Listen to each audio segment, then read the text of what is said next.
Antes de começar, vou te avisar uma coisa. Essa história pode mexer com você. Porque não é apenas sobre dor. É sobre uma vida inteira construída em cima de uma mentira. Ela cresceu acreditando que o problema era ela. Que era fraca. Que era insuficiente. Que nunca seria amada do jeito certo. Mas a verdade? Se inscreva no canal antes de começar a história. A verdade estava dentro da própria casa. E veio do homem que todos diziam que era o melhor padrasto do mundo. Só quando adulta, quando a máscara finalmente caiu, ela entendeu o estrago que ele deixou na alma dela. E hoje, você vai descobrir junto com ela. Se essa história te prender, se inscreva no canal para não perder as próximas. Desde adulta, quando olho para o espelho, não reconheço de imediato a mulher que se tornou tão cuidadosa com cada gesto, cada palavra, cada respiração. É como se parte de mim tivesse sido moldada por mãos que nunca deveriam ter tido esse poder. Às vezes, ao acordar, sinto que ainda sou a menina que caminhava pisando em ovos, tentando adivinhar de onde viria o próximo comentário que me faria encolher por dentro. Não foi um único acontecimento que destruiu minha autoestima. Foram pequenas rachaduras diárias, invisíveis para qualquer um que olhasse de fora, mas profundas o suficiente para marcar uma vida inteira. Lembro da sensação constante de estar errada, de ocupar espaço demais, de existir demais. Meu padrasto tinha um jeito estranho de transformar tudo o que eu fazia em um motivo para me envergonhar. Ele nunca levantou a voz. Não precisava. Bastava um olhar torto, um suspiro impaciente, um comentário dito como quem só queria ajudar. Às vezes, ele me chamava de sensível demais. Outras vezes, dizia que eu era ingrata. No começo, eu acreditava nele. Achava que realmente havia algo errado comigo, porque era isso que ele repetia, sempre com aquela calma que destruía qualquer defesa que eu tentasse levantar. Minha mãe não percebia, ou fingia não perceber. Ela sempre dizia que ele era um homem de poucas palavras, que tinha um jeito mais sério, que eu precisava aprender a conviver com pessoas diferentes. E eu tentava, desesperadamente. Afinal, ele era o adulto, o chefe da casa, como ele mesmo gostava de repetir.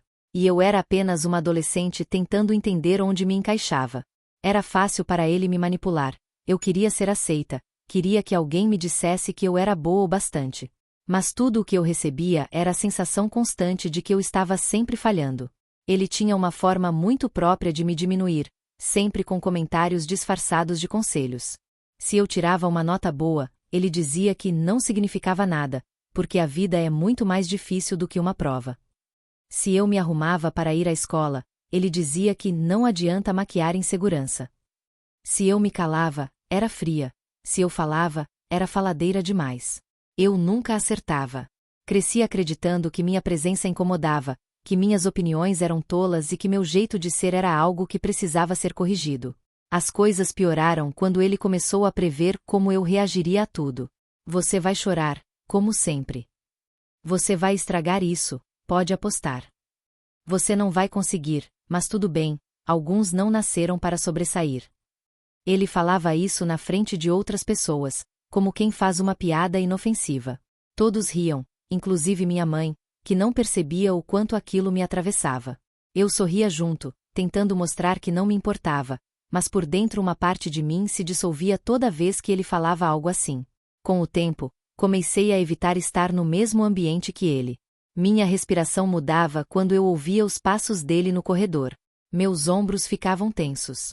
Meu corpo inteiro aprendia a antecipar a humilhação antes mesmo de ela acontecer.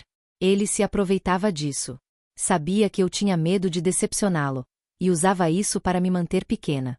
Na mesa do almoço, por exemplo, bastava eu abrir a boca para ele fazer um comentário atravessado sobre minha voz, meu tom, minha opinião.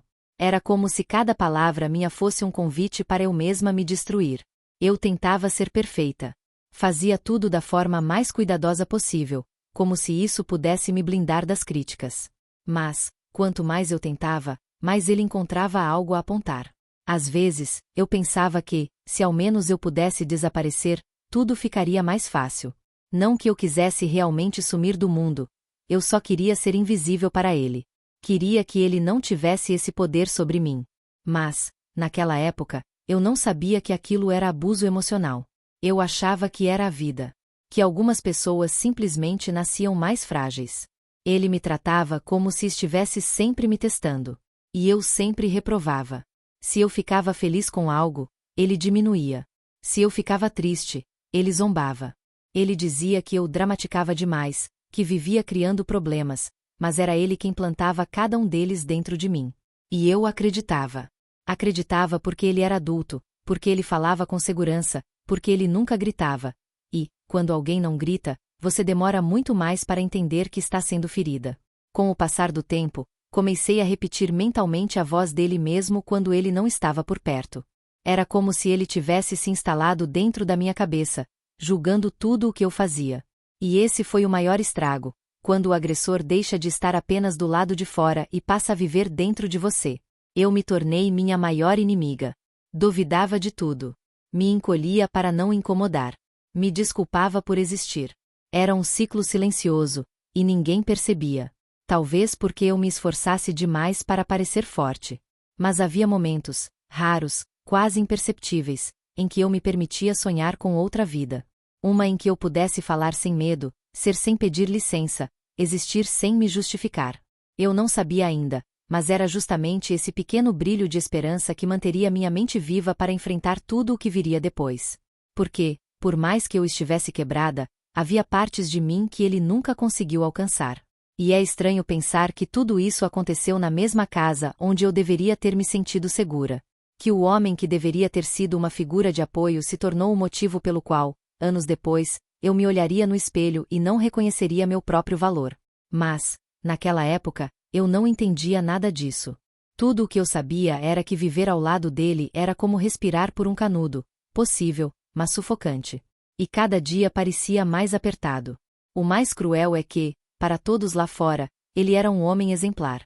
Educado, cordial, simpático quando queria. As pessoas elogiavam meu padrasto, diziam que minha mãe tinha tido sorte. E eu sorria, sempre sorria. Porque ninguém acreditaria em mim se eu dissesse algo diferente. Afinal, quem acreditaria que um homem tão calmo pudesse ser tão destrutivo? Era um tipo de violência silenciosa, invisível, sem marcas no corpo, mas com cicatrizes profundas na alma. Eu cresci, mas a sensação de ser pequena nunca me deixou. E, quando finalmente saí daquela casa, achando que estava livre, descobri que o verdadeiro problema tinha vindo comigo. A voz dele, as críticas dele, a forma como ele moldou minha visão sobre mim mesma, tudo ainda vivia dentro de mim. E essa seria a parte mais difícil de enfrentar na minha vida adulta. Perceber que eu me tornei aquilo que ele fez eu acreditar que eu era. Essa é a parte da história que eu demorei anos para conseguir revisitar. E agora, adulta, consigo ver o que antes era impossível enxergar. Ele não destruiu apenas minha autoestima. Ele moldou a minha identidade inteira para caber no controle dele. E isso foi só o começo. A pior parte de crescer com alguém que controla suas emoções é perceber, anos depois, que você se acostumou a interpretar sinais invisíveis. O toque na maçaneta, o jeito que a porta fechava, a velocidade dos passos pelo corredor. Tudo era uma pista, um aviso, um código não dito que eu aprendi a decifrar para tentar prever qual versão dele eu encontraria naquela tarde. Ele nunca levantava a voz, e talvez por isso o silêncio se tornasse tão intimidante. Era como se cada detalhe da casa se dobrasse à presença dele, e eu também. Eu me lembro de como minha respiração mudava quando ele chegava do trabalho. Minutos antes, eu estava relativamente tranquila, estudando, desenhando, ouvindo música no volume que eu sabia que ele não reclamaria. Mas bastava a porta da frente se abrir para meu corpo entrar automaticamente em alerta. Eu tentava arrumar rápido o que estivesse bagunçado, desligava a música, deixava tudo neutro. Era como tentar apagar a minha existência antes que ele tivesse tempo de notar qualquer coisa que pudesse criticar. Ele tinha um radar para a insegurança. Era impressionante. Percebia quando eu estava satisfeita com algo e imediatamente encontrava um defeito para me lembrar do meu lugar.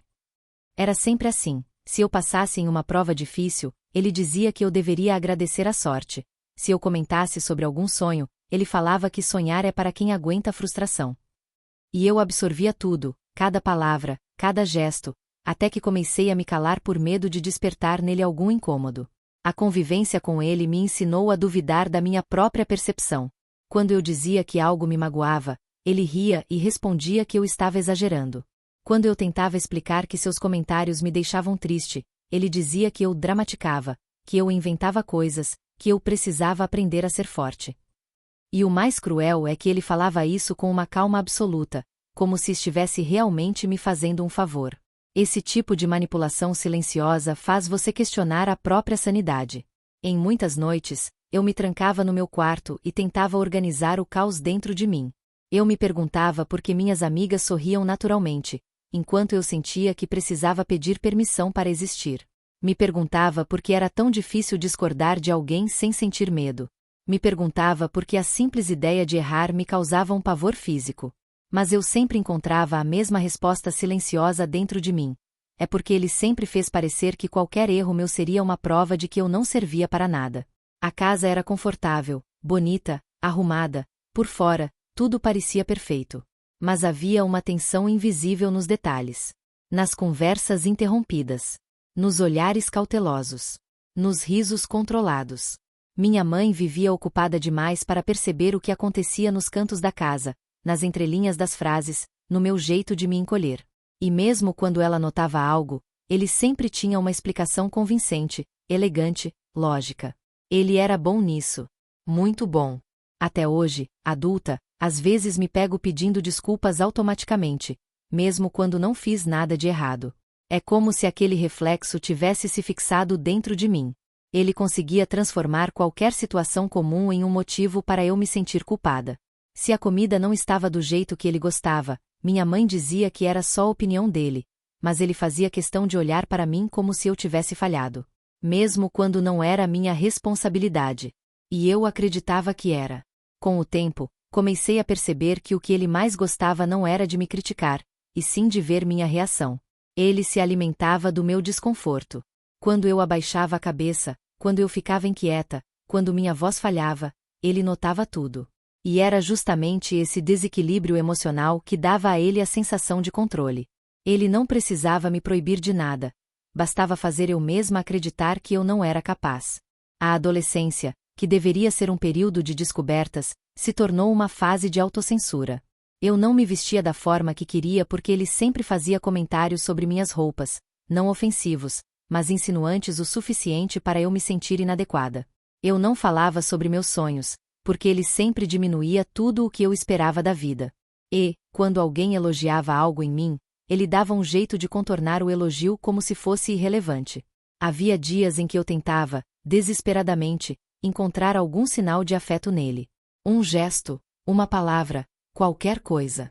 Não porque eu o admirasse, mas porque eu queria acreditar que eu não era tão ruim quanto ele me fazia sentir. Buscava migalhas de validação como quem busca água no deserto. E, quando ele demonstrava o mínimo traço de simpatia, eu me sentia em dívida.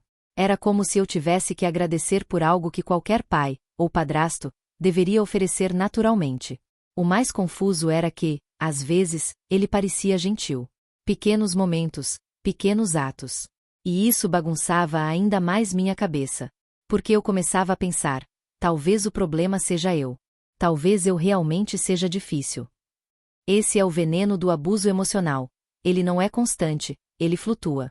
Ele te dá migalhas de conforto apenas para reforçar a culpa quando o ataque volta. E você se perde tentando entender qual parte da relação é verdadeira. À medida que fui crescendo, comecei a perceber que ele criticava tudo que me fazia única. Meu jeito intuitivo, meu gosto por artes, minha sensibilidade, minha forma de enxergar o mundo. Ele dizia que tudo isso era fraqueza. Que pessoas sensíveis só se machucavam. Que eu precisava ser mais dura, mais objetiva, mais realista. E eu tentei. Passei anos tentando ser alguém que ele aprovasse. Só que, na verdade, quanto mais eu tentava me encaixar, mais eu perdia a mim mesma. Hoje, adulta, percebo que ele tinha medo do que eu poderia me tornar. Pessoas sensíveis são observadoras. Pessoas observadoras enxergam segredos. E eu, mesmo jovem, já percebia o quanto ele precisava estar acima de todos para se sentir importante. Ele não queria que eu crescesse emocionalmente. Não queria que eu tivesse voz. Não queria que eu escolhesse. Ele queria que eu permanecesse pequena, dependente, insegura. Porque pessoas quebradas não confrontam ninguém. Aconteceram muitos momentos marcantes durante a adolescência. Alguns tão sutis que só agora entendo sua gravidade. Lembro de uma vez em que comentei que queria participar de um concurso da escola. Ele riu e disse: "Você? Não aguenta nem ouvir um não." E parecia uma brincadeira, mas me atingiu como uma sentença. Eu desisti do concurso naquela mesma noite. Não porque eu não fosse capaz, mas porque eu acreditava que ele estava certo sobre mim. Isso se repetiu tantas vezes que comecei a desistir de tudo antes mesmo de tentar. E o pior, comecei a me convencer de que eu não tinha talentos, de que eu era comum, de que nunca seria suficiente. A autoestima não some de uma vez, ela vai sendo corroída aos poucos, até que o vazio pareça natural. Hoje sei que ele plantou esse vazio, e eu levei anos para perceber que ele não estava me protegendo do mundo, como dizia, ele estava me protegendo de mim mesma, do meu próprio potencial. Essa é a parte da história em que começo a entender como o dano se estendeu para muito além da adolescência. O peso do silêncio dele, das palavras dele, moldou a mulher que eu me tornaria. Mas ainda levaria muito tempo para eu perceber isso. E tudo começaria a mudar a partir de um acontecimento específico. Algo aparentemente pequeno, mas que abriria a primeira brecha nesse muro emocional que ele ergueu ao meu redor. Eu não sabia naquele dia, naquele instante silencioso, que algo tão pequeno teria o poder de abalar anos de condicionamento emocional. Às vezes, a libertação começa assim, não com um grito, mas com um gesto simples, quase banal, que acende uma luz num quarto onde você viveu a vida inteira no escuro. E foi numa terça-feira comum, sem qualquer expectativa, que isso aconteceu comigo pela primeira vez. Eu estava no meu quarto, revisando um trabalho da escola. Tinha passado a tarde inteira tentando deixá-lo perfeito, ou o mais próximo possível do que eu imaginava que ele consideraria aceitável. Vivendo com meu padrasto, eu desenvolvi um perfeccionismo doentio. Qualquer falha, qualquer detalhe fora do lugar, era suficiente para ele transformar minha conquista em motivo de vergonha. Então, eu sempre revisava tudo 1000 vezes. Era exaustivo, mas parecia a única forma de sobreviver emocionalmente naquela casa. Minha mãe estava na sala, e eu ouvi a porta da frente se abrindo. Meu corpo automaticamente ficou rígido. Meu coração acelerou. O som dos passos dele ecoou pelo corredor como sempre fazia, um aviso. Eu respirei fundo e me preparei mentalmente para parecer neutra, silenciosa, invisível. Mas, antes que ele chegasse ao meu quarto, algo inesperado aconteceu. Minha mãe comentou, em voz alta, quase distraída: "Ela está fazendo um trabalho tão bonito. Acho que ela finalmente está começando a acreditar em si mesma." Foi apenas isso.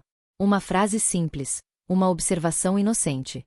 Mas algo aconteceu dentro de mim. Não era comum ouvir minha mãe me elogiar daquela forma, e muito menos na presença dele. E, por um segundo, eu senti um tipo de orgulho que não vinha acompanhado de medo. Foi rápido, frágil, quase imperceptível, mas real. E ele percebeu. Quando ele entrou no meu quarto, algo estava diferente no ar. Ele olhou meu caderno, deu aquele sorriso curto que eu já conhecia, aquele sorriso que nunca significava aprovação, e disse: "Bonito? Só se for para quem não entende nada." Ele falava como se estivesse brincando, mas eu já conhecia cada camada daquela brincadeira. Era sua forma de apagar qualquer vestígio de confiança que tentasse nascer dentro de mim. Só que, dessa vez, pela primeira vez em anos, minha reação não foi encolher imediatamente. Algo dentro de mim resistiu. Eu senti uma espécie de calor subir pela garganta, uma coragem tímida, mas presente. Não respondi, ainda não tinha forças para isso. Mas também não abaixei a cabeça tão rápido quanto ele esperava. Ele estranhou. Foi sutil, quase imperceptível, mas eu vi. A sobrancelha dele arqueou por um segundo, como quem nota que seu domínio foi levemente interrompido. Foi a primeira fissura na armadura que ele construiu ao meu redor. E, embora eu ainda estivesse com medo, havia algo novo ali. Uma micro-centelha de identidade, cansada de ser esmagada. Depois que ele saiu, minha mãe entrou no meu quarto e disse, com pressa: "Não responda nada, tá? Ele só está cansado." Era sempre a mesma frase, usada como escudo para explicar a crueldade dele. Mas, pela primeira vez, aquela justificativa não fez sentido para mim. Eu me perguntei por que o cansaço dele justificava tanto, enquanto a minha dor nunca justificava nada. E aquele pensamento, embora simples, mudou tudo. Naquela noite, ao me deitar, percebi que algo dentro de mim estava diferente. Era como se eu tivesse, pela primeira vez, questionado o script que vivi por tantos anos. Ele não era Deus, não era dono da verdade, não era o juiz absoluto sobre quem eu era. Mas eu ainda não sabia como lidar com esse pensamento. Ele era novo, frágil, perigoso. Porém estava lá. No dia seguinte, acordei pensando que talvez tivesse imaginado tudo. Talvez eu estivesse exagerando, como ele sempre dizia. Talvez minha reação tivesse sido menor do que eu lembrava, e minha mente estivesse tentando transformar aquilo em algo significativo. Eu quase me convenci disso, até que o observei durante o café da manhã. Ele me olhou com mais atenção do que o normal. Era como se estivesse tentando entender algo que nunca antes precisou decifrar em mim. E foi ali que eu percebi a verdade, não era a imaginação. Ele havia sentido a fissura. Ele havia percebido uma pequena quebra na parede emocional que me mantinha sob controle. A segurança dele dependia do meu silêncio absoluto, e a ideia de que eu pudesse um dia questioná-lo fez com que ele mudasse sutilmente sua postura. Ele se tornou mais atento, mais calculado, mais controlador. É assim que pessoas manipuladoras reagem quando sentem que estão perdendo o domínio. Elas apertam, afiam, ajustam a estratégia. E ele fez exatamente isso. Naquela semana, começou a apontar defeitos em tudo o que eu fazia com mais frequência. Começou a aparecer nos momentos em que eu buscava um pouco de paz. Interrompia minhas conversas com minha mãe, alterando o rumo delas sem que eu percebesse. Transformava pequenas falas minhas em motivos para conversas longas e desgastantes sobre como eu precisava fortalecer meu caráter. E, em todas elas, ele usava um tom preocupado, quase paternal, o que tornava tudo muito mais confuso. Eu tinha vontade de chorar, mas segurava. Tinha vontade de gritar, mas engolia. Tinha vontade de desaparecer, e isso, sim, ele percebia. Ele percebia cada microexpressão, cada hesitação, cada respiração mais profunda do que o normal. E parecia se alimentar disso. O controle que exercia era tão íntimo, tão psicológico, que às vezes eu sentia que ele morava dentro da minha mente mais do que eu mesma. Mas, junto com esse sufocamento maior, uma coisa também cresceu: a consciência. Aquele pequeno momento, aquela frase da minha mãe, aquele olhar dele, tudo isso plantou uma dúvida. Uma dúvida que seria o gatilho para minha libertação muitos anos depois. E se o problema nunca tivesse sido eu? Essa pergunta me acompanhou por dias. No ônibus da escola, durante as aulas, no banho, na hora de dormir. Eu tentava afastá-la, porque ela parecia perigosa demais para existir, mas ela voltava insistente. Era como se a minha mente estivesse, aos poucos, despertando de um sono profundo. E então veio o acontecimento que mudaria tudo. Não foi uma briga, nem um grito, nem um momento explícito de maldade. Foi algo silencioso, quase delicado, mas devastador.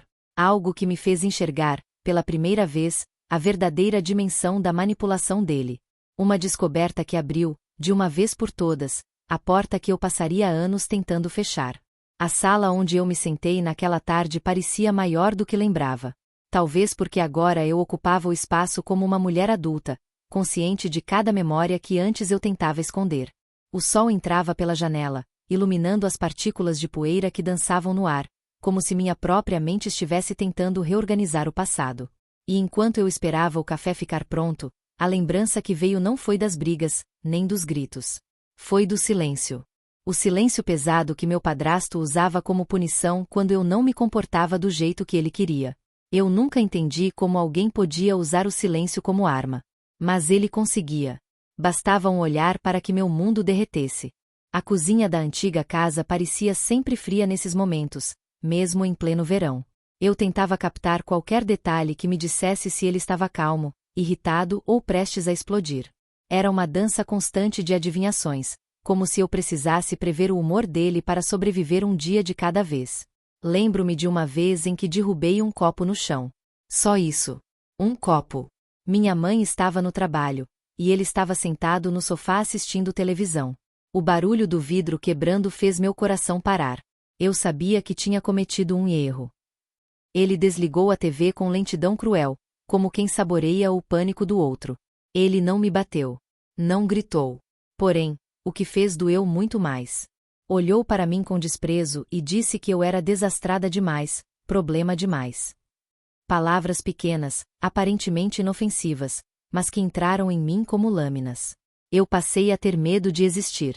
Medo de ocupar espaço. Medo de respirar alto. Me tornei uma criança que pedia desculpas até pelo som dos próprios passos. E quanto mais retraída eu ficava, mais ele se aproveitava da minha fragilidade. Era como se ele tivesse prazer em moldar minha insegurança, como se estivesse me ensinando a ser alguém pequena. E eu acreditava. Acreditava em tudo. Havia também os momentos em que ele elogiava meu comportamento quando eu era exageradamente obediente. Ele dizia que eu era melhor calada. Que meu silêncio era agradável. Que pessoas como eu deveriam falar menos para não dizer besteira. Eu cresci associando voz a perigo, opinião a castigo. E, quando adulta, percebi o quanto isso afetou meu modo de existir no mundo, sempre pedindo licença para ser. Quando cheguei na adolescência, comecei a perceber que outras garotas da minha idade não viviam assim. Elas falavam alto, riam, discordavam, existiam de forma completa. Eu as observava com inveja silenciosa, como quem vê um pássaro voar e imagina como seria ter asas. Meu padrasto via essas comparações e fazia questão de me lembrar que eu jamais seria como elas. Dizia que eu era diferente, mas não no sentido bonito da palavra. Eu era difícil de amar. Eu era um peso. E essas frases ficavam ecoando dentro de mim por anos. Ele também sabia exatamente quando estragar os poucos momentos em que eu me sentia bem. Quando comecei a ter minhas primeiras amizades mais próximas, ele insinuava que elas só ficavam comigo por pena. Que ninguém realmente gostava de mim. Que eu deveria agradecer por qualquer gesto mínimo de atenção. Criou em mim a dependência emocional perfeita. Eu nunca me achava suficiente para ninguém. A primeira vez que notei uma rachadura nesse ciclo foi quando uma professora me chamou para uma conversa. Ela disse que eu tinha talento para escrever. Que minhas redações tinham emoção verdadeira. Eu sorri, pequena e tímida, como se não merecesse aquele elogio. Quando cheguei em casa, ansiosa para compartilhar a única coisa boa do meu dia, meu padrasto riu. Disse que aquilo não significava nada. Que escrever não servia para construir um futuro. E que eu só me destacava porque ninguém esperava algo bom de mim. Esse comentário destruiu semanas de progresso interno que eu nem sabia que estava fazendo. Quando adulta, comecei a perceber que muitas das minhas escolhas, as erradas, principalmente, vinham desse molde invisível que ele deixou em mim. O molde que dizia que eu não era boa o suficiente. Que eu deveria aceitar migalhas de amor. Que eu deveria agradecer quando alguém decidia não me machucar. Reconhecer isso foi doloroso. Mas também foi libertador. Hoje, olhando para trás com a maturidade que só o tempo traz, eu entendo que ele não destruiu apenas minha autoestima. Ele roubou anos da minha identidade, do meu crescimento, do meu direito de ser uma adolescente comum. Ele me fez acreditar que eu era culpada por tudo o que acontecia comigo. E demorou muito tempo para eu perceber que a verdadeira culpa nunca foi minha. Mas, naquela tarde, enquanto o aroma do café quente invadia a sala iluminada, senti algo diferente. Uma mistura de raiva e compaixão, mas não por ele. Por mim. Por aquela menina que lutava para existir em silêncio. E pela primeira vez, senti que eu poderia resgatar essa menina. A noite caiu de forma estranha naquele dia, como se o céu quisesse me lembrar de que algumas sombras nunca desaparecem completamente. Eu me sentei na poltrona da sala, a mesma em que havia relembrado tantos fragmentos dolorosos da minha adolescência, e deixei que a escuridão ao redor me envolvesse. Talvez porque, para continuar contando essa história, eu precisasse aceitar novamente a sensação de estar perdida. Aquela sensação que meu padrasto plantou em mim tão cedo. Desde criança, eu tinha o hábito de observar pessoas. Era meu jeito de sobreviver. Precisava decifrar cada expressão, cada mudança de humor, especialmente dele. Eu me lembro de como ele entrava em casa. Carregava consigo um tipo de energia pesada que parecia preencher todos os cômodos ao mesmo tempo. Mesmo antes de ver seu rosto, eu sabia quando ele estava irritado. Meu corpo sentia. Minha respiração mudava. Minhas mãos ficavam frias. Era como se minha pele tivesse aprendido a pressentir o perigo. Com o tempo, percebi que essa habilidade nunca me deixou. Mesmo agora, adulta, às vezes sinto meu coração acelerar sem motivo quando alguém levanta o tom de voz. Ou quando um simples olhar demora um segundo a mais do que deveria. É como se eu ainda estivesse naquela casa, tentando ser invisível para não provocar nenhum surto de raiva. Não porque ele gritasse, mas porque ele sabia machucar sem levantar a mão. Ele machucava com palavras afiadas, com ironias, com comentários calculados para entrar exatamente onde eu era mais frágil. Algumas noites ele sentava comigo na mesa da cozinha, enquanto minha mãe trabalhava. Ele parecia amigável, quase gentil, e começava conversas que pareciam normais. Perguntava sobre a escola, sobre minhas notas, sobre as pessoas com quem eu andava. Mas a gentileza era uma isca. Bastava eu responder algo que ele considerasse bobo, para que o veneno começasse a escorrer. Ele dizia que eu era lenta, que eu era ingênua demais, que eu nunca teria a malícia suficiente para sobreviver ao mundo. Eu cresci acreditando que não era inteligente. Essa crença me acompanhou por décadas. Quando precisei fazer escolhas importantes, emprego, relacionamentos, estudos, sempre me senti insuficiente. Como se eu estivesse constantemente esperando ser desmascarada, como se alguém fosse descobrir que eu não era tão capaz quanto fingia ser. E só anos depois descobri que isso tinha nome: Síndrome do Impostor. Mas, para mim, era só a continuidade de tudo o que ele me dizia quando eu ainda mal entendia o significado da palavra valor. Meu padrasto também tinha outro talento cruel: ele sabia apagar minhas conquistas. Quando eu mostrava um boletim com boas notas, ele perguntava por que não foram melhores. Quando eu mostrava um desenho que tinha feito com carinho, ele dizia que crianças mais novas desenhavam melhor. Quando eu me arrumava para ir a alguma festa da escola, ele observava de cima a baixo e encontrava algo para criticar. Meu cabelo, minha roupa, meu jeito de andar. Era como se ele plantasse pequenas sementes de vergonha dentro de mim todos os dias. E a verdade é que essas sementes cresceram.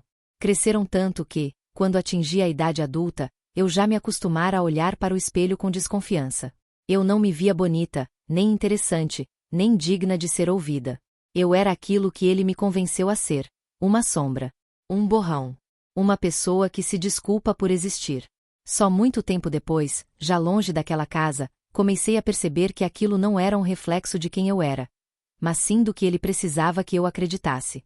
Ele precisava que eu me sentisse pequena para que seu poder sobre mim fosse gigante.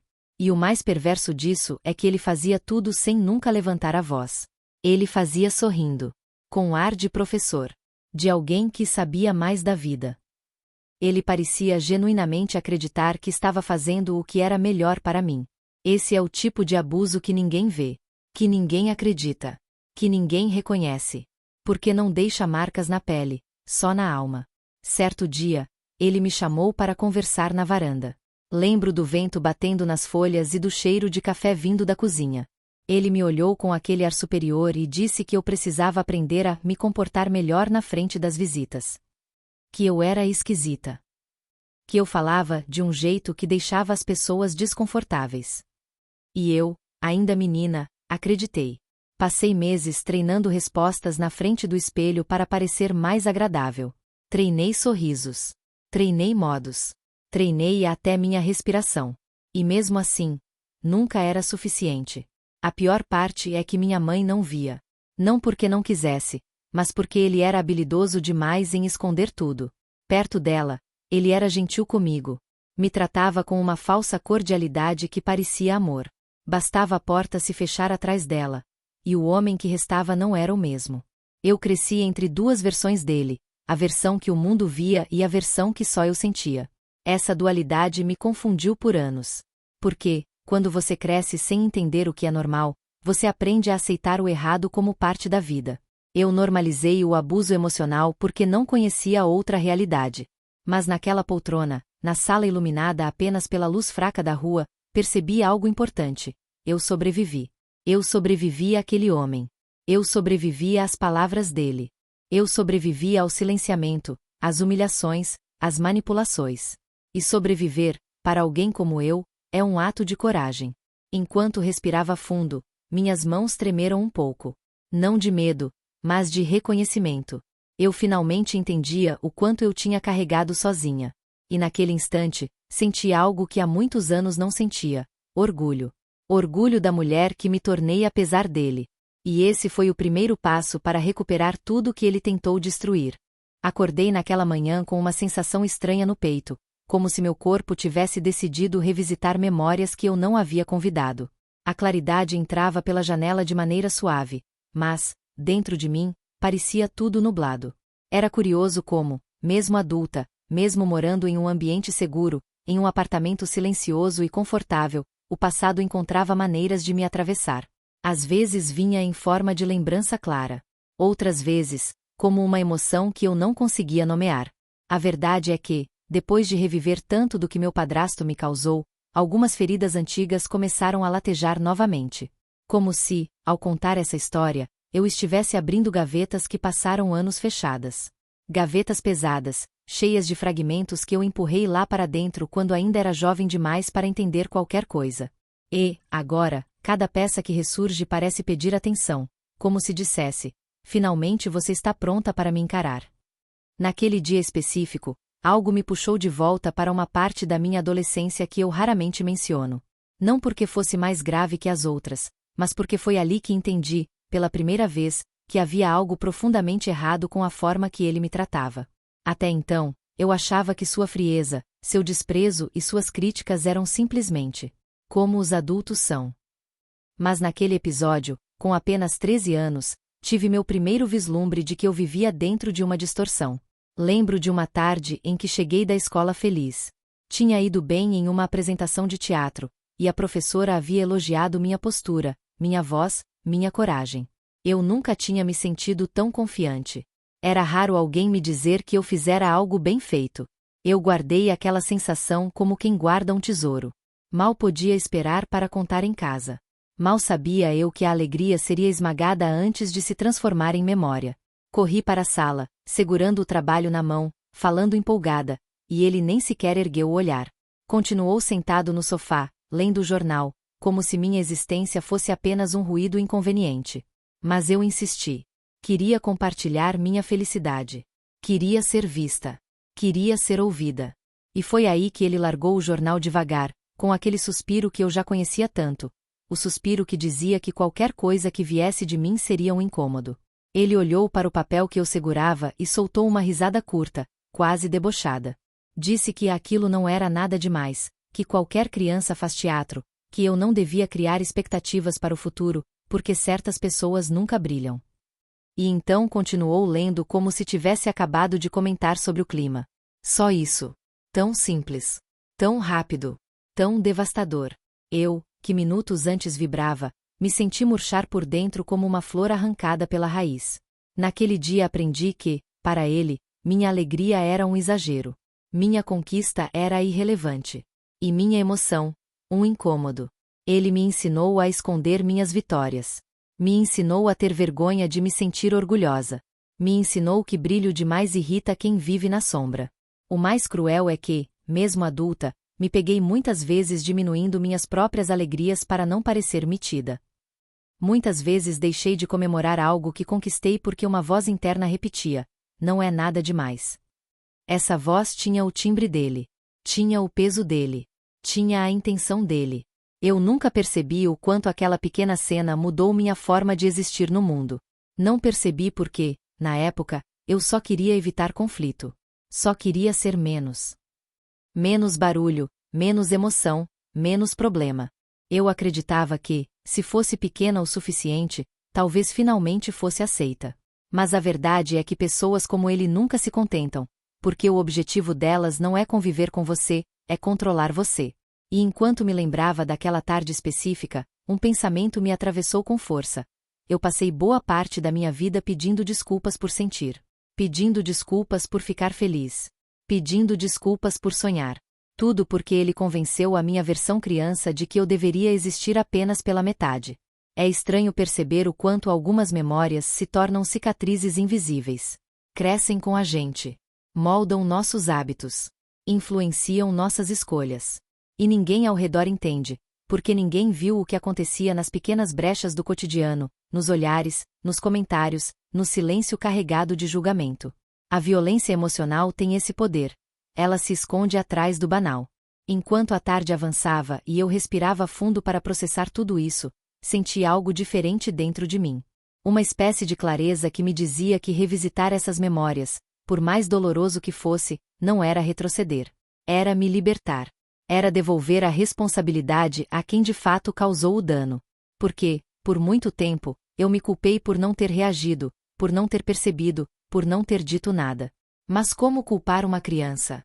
Uma criança que só queria amor? Uma criança que só queria existir em paz? Meu padrasto me roubou muitas coisas: autoestima, confiança, espontaneidade. Mas uma coisa ele nunca conseguiu levar: minha capacidade de recomeçar. Mesmo nos dias em que eu mesma não acreditava, havia algo dentro de mim que insistia. Uma chama pequena. Uma força silenciosa. E é essa força que me permite contar essa história agora, adulta, percebendo enfim tudo o que ele fez comigo. E, ao olhar para a janela naquele fim de tarde, percebi que o silêncio ao meu redor não era mais o mesmo silêncio sufocante que eu sentia na adolescência. Era um silêncio diferente. Um silêncio que não gritava medo, mas cura. Porque desta vez, pela primeira vez em muitos anos, eu estava olhando para minhas dores de frente. Eu já não era mais a menina que tentava ser aceita. Eu era a mulher que finalmente entendia porque sempre se sentiu quebrada. E, naquele instante, algo dentro de mim começou, mesmo que lentamente, a se recompor. A vida adulta chegou para mim como um território desconhecido, cheio de possibilidades, mas também cheio de armadilhas. Eu achava que, ao deixar a casa onde cresci, deixaria tudo para trás. A dor, o medo, a sensação constante de insuficiência. Mas a verdade é que os fantasmas nos seguem, mesmo quando acreditamos que escapamos deles. Eles se escondem nas decisões que tomamos, nos relacionamentos que escolhemos, na forma como nos enxergamos. Só percebi anos depois que eu carregava meu padrasto dentro de mim, não como presença, mas como ferida aberta. Quando consegui meu primeiro emprego, lembro do quanto fiquei nervosa na entrevista. Meu currículo era bom, eu estudara muito, mas bastou o entrevistador me olhar nos olhos para que algo dentro de mim desmoronasse. Eu gaguejei. Minhas mãos suaram. Minha mente apagou. Porque, naquele instante, senti a mesma pressão que ele colocava sobre mim quando exigia que eu fosse melhor, sem jamais dizer o que era suficiente. Era como se o julgamento de um estranho tivesse o mesmo peso que o dele. O peso de alguém que me convenceu, desde cedo, que eu nunca era boa o bastante. E esse padrão se repetiu por anos. Cada vez que eu era elogiada no trabalho, sentia um desconforto estranho. Não sabia receber reconhecimento. Sentia que era mentira. Que eu só tinha dado sorte. Que, assim como ele dizia, eu estava sempre prestes a fracassar. A síndrome do impostor virou minha sombra, caminhando ao meu lado em silêncio. Era como se eu tivesse aprendido que sucesso era algo proibido, algo que não me pertencia. Nos relacionamentos amorosos, as marcas dele apareciam ainda mais intensas. A primeira vez que um namorado levantou a voz, não por raiva, mas por frustração, eu me encolhi. Não porque ele era agressivo, mas porque meu corpo lembrava do medo de não saber qual versão do meu padrasto iria aparecer. Tremi sem entender por quê. E foi aí que percebi que meu sistema nervoso ainda vivia preso na adolescência, sempre em alerta, sempre esperando o pior. Houve um relacionamento, particularmente, em que percebi o quanto eu havia sido moldada para aceitar pouco. Ele não me tratava mal, mas me tratava com indiferença. E eu aceitava. Porque, para mim, ser ignorada parecia normal. Cresci tentando conquistar atenção, carinho, validação, e, na vida adulta, repeti o mesmo ciclo. Eu me agarrava a migalhas como se fossem banquetes. Aprendi a confundir ausência com estabilidade, frieza com normalidade. Afinal, foi assim que cresci. E quando alguém me tratava bem demais, eu desconfiava. Como se carinho fosse um golpe iminente. Como se respeito fosse parte de um plano oculto. Porque, para mim, amor genuíno parecia irreal. Meu padrasto me ensinou a esperar sempre o pior das pessoas, e isso me roubou anos de possibilidades reais. Eu entrava em relações como quem entra em guerra, armada, defensiva, pronta para fugir ao menor sinal de ameaça. Na carreira, o trauma também deixou marcas profundas. Eu me sabotava sem perceber. Recusava oportunidades que poderiam mudar minha vida. Sempre encontrava alguma desculpa para evitar cargos maiores, projetos importantes, novas responsabilidades. Não estou pronta, eu dizia.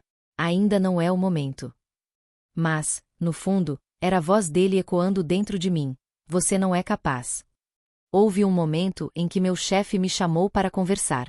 Ele disse que eu tinha talento, que minha postura era dedicada, que eu tinha capacidade para crescer dentro da empresa.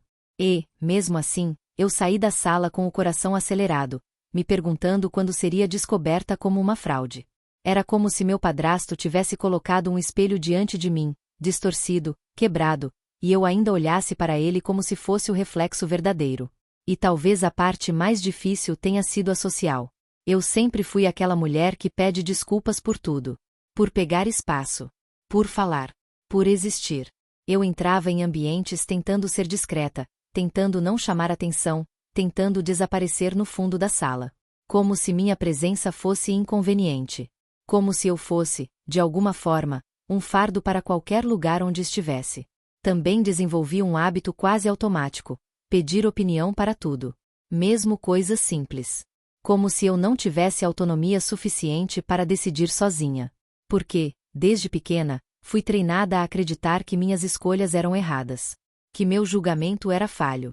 Que eu precisava de alguém para me dizer o que fazer. E esse padrão se enraizou tanto que demorou anos para que eu percebesse que eu era, de fato, uma mulher adulta, mas que ainda vivia sob as regras invisíveis impostas por ele.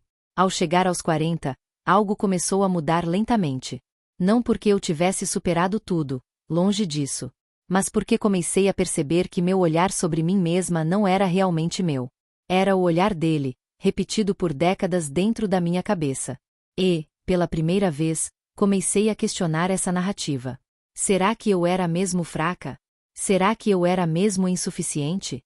Ou será que eu apenas fui moldada para acreditar nisso? A resposta não veio de imediato. Veio em fragmentos. Em pequenos despertares. Em conversas com amigas, em sessões de terapia, em reencontros comigo mesma. Aos poucos, percebi que havia uma discrepância gigantesca entre quem eu acreditava ser e quem as pessoas viam. Todos diziam que eu era forte, sensível, inteligente, resiliente. Eu apenas não conseguia enxergar. E essa confusão emocional me fez entender o maior impacto que meu padrasto deixou. Ele não apenas destruiu minha autoestima, ele construiu uma identidade em cima dessa destruição. Uma identidade que eu carreguei por anos como se fosse minha. Uma identidade baseada no medo, na culpa, na vergonha, no silêncio. Foi então que aceitei a verdade mais dura de todas. Eu precisava me reconstruir do zero. Não para apagar o passado, mas para deixar de viver sob a sombra dele. Eu merecia ser mais do que o que ele me fez acreditar. E naquele momento, pela primeira vez, senti que talvez, só talvez, eu estivesse pronta para começar a desamarrar tudo o que ele deixou dentro de mim. Ela sempre lembrava daquela fase com uma estranha mistura de nostalgia e angústia, como se a casa onde morava naquela época tivesse sido construída sobre uma rachadura invisível. Tudo parecia normal por fora, os móveis polidos, o cheiro constante de café, as risadas dos vizinhos entrando pelas janelas abertas. Mas para ela, cada canto daquela casa tinha uma sombra que só ela conseguia perceber. Era como se um filme estivesse sempre passando por trás da sua cabeça, e ela tentasse desesperadamente ajustar o foco sem nunca conseguir clarear completamente as imagens. A relação com a mãe era algo que sempre a confundia. Havia amor, havia proximidade, mas também havia aquela sensação de que nada que ela dissesse seria realmente ouvido. A mãe vivia ocupada demais tentando equilibrar trabalho, responsabilidades e a própria vontade de ter encontrado um homem que, aparentemente, fazia a vida dela parecer menos pesada. E nesse equilíbrio torto, ela, a filha, sempre acabava escorregando para segundo plano, como uma página mal presa num livro que se abre sozinha. Ela se lembrava da primeira vez que sentiu algo estranho no comportamento dele. Não foi algo gritante, não foi assustador de imediato. Foi apenas um olhar que demorou um segundo a mais do que deveria, uma frase aparentemente inocente dita com um tom que ela não sabia explicar. O problema é que, quando somos crianças, não temos vocabulário emocional para interpretar essas nuances. Só sentimos. E ela sentiu, mesmo sem saber nomear. Com o tempo, esses pequenos detalhes começaram a se acumular como poeira nos cantos da casa. Um elogio que soava torto. Uma aproximação desnecessária. Uma presença constante onde não deveria haver. E sempre aquele sorriso dele, um sorriso que parecia mais saber do que expressar. Ele nunca precisava levantar a voz ou impor autoridade. Bastava existir naquele espaço para que o ar ficasse diferente. Ela tentava falar com a mãe, mas nunca diretamente. Afinal, como explicar algo que nem ela mesma compreendia? Então ela usava frases soltas, comentários encaixados em conversas casuais, esperando que a mãe percebesse algum subtexto. Mas a mãe nunca percebeu. Sempre havia uma justificativa pronta, uma explicação lógica, ou simplesmente aquela resposta rápida que encerrava o assunto antes que ele realmente começasse. E foi assim que o silêncio começou a nascer dentro dela. Um silêncio que não era apenas a ausência de palavras, mas a presença de um peso. Um peso que se instalava no peito, tornando a respiração um pouco mais curta, um pouco mais apressada. Ela começou a evitar olhar nos olhos dele, começou a medir seus passos dentro da própria casa, como se cada movimento pudesse acionar uma armadilha invisível. E ao mesmo tempo, sentia vergonha por sentir medo. Achava que estava exagerando, que talvez estivesse vendo coisas onde não havia nada. Porque era isso que ele queria que ela acreditasse. Com o passar dos meses, ela notava como ele se infiltrava subtilmente na dinâmica da vida delas. Ele sabia quando ser gentil, quando ser prestativo, quando fazer um comentário engraçado que deixava todo mundo confortável. Sabia exatamente como conquistar a confiança da mãe. E isso a deixava ainda mais presa, porque agora havia uma muralha emocional entre ela e qualquer possibilidade de pedir ajuda. Havia dias em que ela se perguntava se a mãe realmente gostava dele ou se apenas gostava da ideia de não estar sozinha. Porque para ela, tudo parecia um teatro. Os jantares arrumados, as conversas de casal, os planos de fim de semana. E ela era a figurante silenciosa presa num papel que nunca pediu para interpretar. Aos poucos, seu comportamento mudou. Antes falante, ela agora evitava se expor. Antes cheia de perguntas e curiosidade, passou a se calar. Na escola, os professores notavam que ela parecia distraída, como se vivesse dentro de uma bolha transparente que a separava do mundo. As amigas tentavam puxá-la para brincadeiras, conversas, segredos, mas ela parecia distante demais para realmente participar. A vida seguia, mas ela caminhava por dentro dela com passos incertos. Dentro de casa, ele começou a perceber esse retraimento, e isso parecia agradá-lo. Porque quanto mais silenciosa ela ficava, mais fácil era para ele manter o controle. Quanto menos ela falava, menos chance havia de alguém desconfiar. E ele era bom nisso, em parecer perfeito, em interpretar o papel de padrasto modelo, em se vestir com uma capa de normalidade que escondia a real intenção. Ela passou a ter dificuldade em dormir. À noite, o quarto escuro parecia aumentar, como se as paredes se aproximassem enquanto ela tentava manter a respiração estável. Às vezes acordava com o coração acelerado, mesmo sem ter tido nenhum pesadelo que pudesse lembrar. Era apenas o corpo reagindo ao que a mente tentava esconder. E ao amanhecer, tudo continuava igual. A rotina seguia, os gestos se repetiam, e ela aprendia a sobreviver dentro daquele ambiente apertado. Ela crescia sem perceber que estava sendo moldada pelo medo. E pior, estava começando a normalizar aquele sentimento, como se fosse parte natural da vida. Havia momentos, raros porém presentes, em que ela tentava se agarrar a pequenas alegrias. Um desenho que fazia, uma música que ouvia, um livro que a fazia imaginar mundos mais seguros. Mas sempre que ela começava a se reconstruir por dentro, bastava um olhar dele, uma frase dita de forma aparentemente casual, para que tudo voltasse a desmoronar.